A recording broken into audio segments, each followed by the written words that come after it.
सालों से ऑस्ट्रेलिया और कनाडा जैसे देश पढ़ने की ख्वाहिश रखने वाले भारतीय स्टूडेंट के लिए पहली पसंद रहे हैं। हालांकि दोनों देशों में हाल ही में हुए पॉलिसी बदलावों की वजह से नई दिक्कतें पैदा हो रही हैं। ऑस्ट्रेलिया ने 2025 तक इंटरनेशनल स्टूडेंट की संख्या 2,70,000 तक सीमित करने का ऐलान किया है। वहीं कनाडा भी नियमों को कड़ा कर रहा है। इसका असर 70,000 से ज्यादा इंटरनेशनल ग्रेजुएट पर देखने को मिलेगा।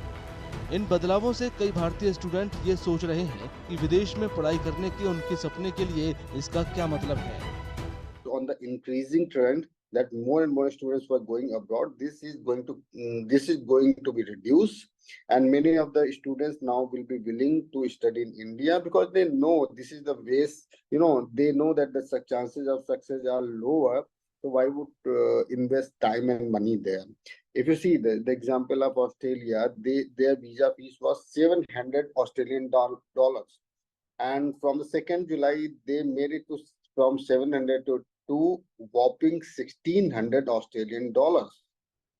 So in case a visa gets rejected, that means a student is losing $1,600, which comes around 18 to 90,000 rupees. That there is a huge risk of losing this money. इन बदलावों के पीछे कई बड़ी वजह हैं, क्योंकि दोनों देश किराए की आसमान छूती कीमतें, इंफ्रास्ट्रक्चर पर बढ़ते दबाव और नौकरी बाजार पर पड़ने वाले असर जैसी चिंताओं से जूझ रहे हैं। 2022-23 में इंटरनेशनल स्टूडेंट ने ऑस्ट्रेलिया में 36.4 अरब डॉलर का योगदान दिया। हालांकि उनके वहां रहने का दबाव एक राजनीतिक मुद्दा बन गया है। कनाडा में छात्रों को रहने की जगह और नौकरी की कमी के लिए गलत तरीके से जिम्मेदार ठहराया जा रहा है।